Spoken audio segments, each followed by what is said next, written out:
saya yang kemarin sudah berbicara dengan Ibu di telepon mengenai event musik bagi warga negara Indonesia keturunan Tionghoa.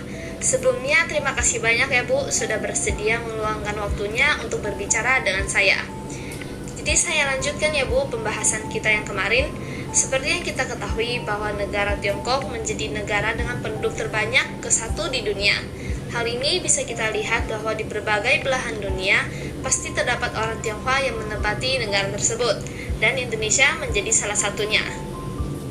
Dilihat dari data, menurut Good States ID, ada 7.670.000 diaspora Tiongkok di Indonesia, dan Indonesia menjadi nomor 2 terbanyak loh setelah Thailand. Ada beberapa acara hiburan yang berkaitan dengan budaya Tiongkok yang sudah mulai diadakan di Indonesia. Salah satunya ada Pekan Budaya Tionghoa yang diadakan di Jogja. Berarti terbukti ya Bu kalau Indonesia mempunyai hubungan yang cukup erat dengan Tiongkok, terutama dalam segi kebudayaannya, sehingga pastinya bahasa Mandarin akan semakin diperlukan. Akan tetapi, meskipun ada banyak diaspora Tiongkok di Indonesia, namun persentase keturunan Indonesia Tionghoa yang bisa berbahasa Mandarin hanyalah sedikit.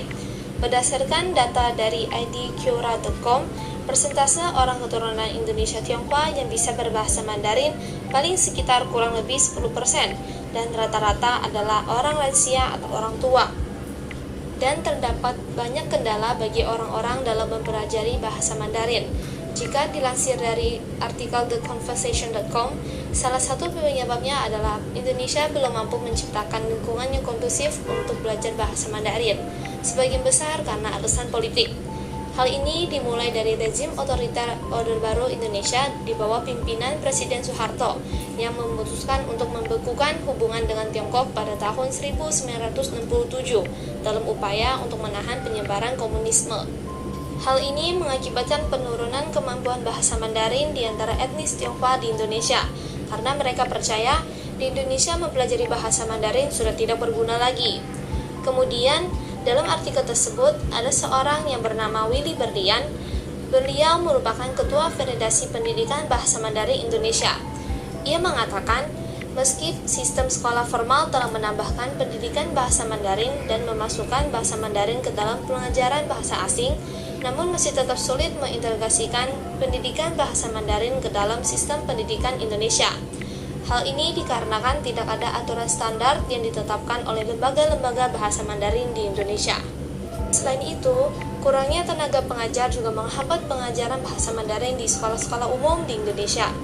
Dan menurut artikel dari Kompasiana, beberapa penghambat dalam belajar bahasa Mandarin adalah menghafal karakter Mandarin atau biasanya kita sebut dengan Hanzi. Karakter Mandarin ini ada banyak sekali, yaitu sekitar 60.000 karakter. Jadi pastinya banyak orang yang kesulitan dalam menghafal karakter Mandarin satu persatu. Kemudian, bahasa Mandarin mempunyai 5 pengucapan nada.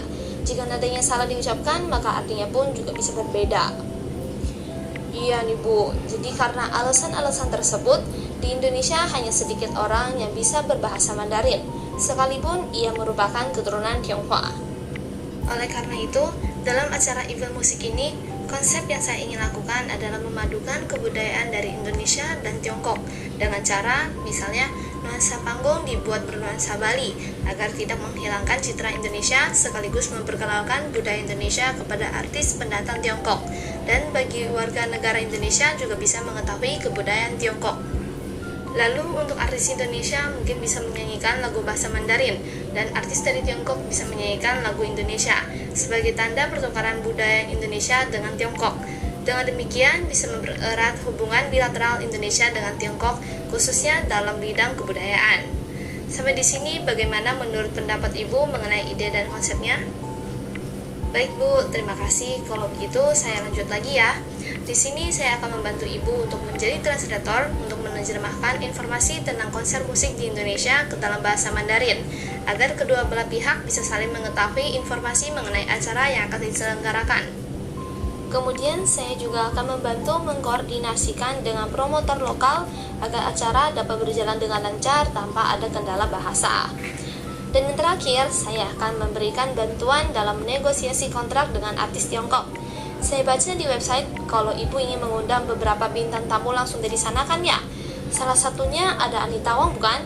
Beberapa tahun yang lalu saya sudah pernah bekerja sama dengan beliau loh. Jadi kalau saya bisa bantu dalam proyek ini, pastinya Kak Anita tidak akan merasa canggung karena beliau sudah pernah bekerja sama dengan saya. Sampai di sini apakah sudah cukup jelas, Bu? Ada yang ingin Ibu tanyakan? Oh iya, mengenai promosi konser, saya juga dapat membantu dalam hal pemasaran dan promosi di media sosial Tiongkok nih Bu, seperti di Weibo dan WeChat. Mengingat kaum milenial zaman sekarang yang sangat menyukai euforia yang diberikan dari konser musik, bahkan dalam artikel kuparan.com mengatakan bahwa konser musik bisa menjadi sarana untuk menghilangkan penat bagi orang-orang, terutama kaum milenial loh. Ditambah tertahannya konser musik selama 2 tahun belakangan ini menyebabkan kaum milenial sangat antusias untuk menonton konser musik pada akhir-akhir ini. Baik Bu, kalau begitu saya berharap bahwa Ibu dapat mempertimbangkan tawaran dari saya dan berdiskusi lebih lanjut tentang cara kerjasama kita dalam memperkuat industri musik di Indonesia dan juga memperkuat hubungan antara Indonesia dengan Tiongkok, khususnya dalam bidang kesenian atau kebudayaan. Terima kasih banyak ya Bu.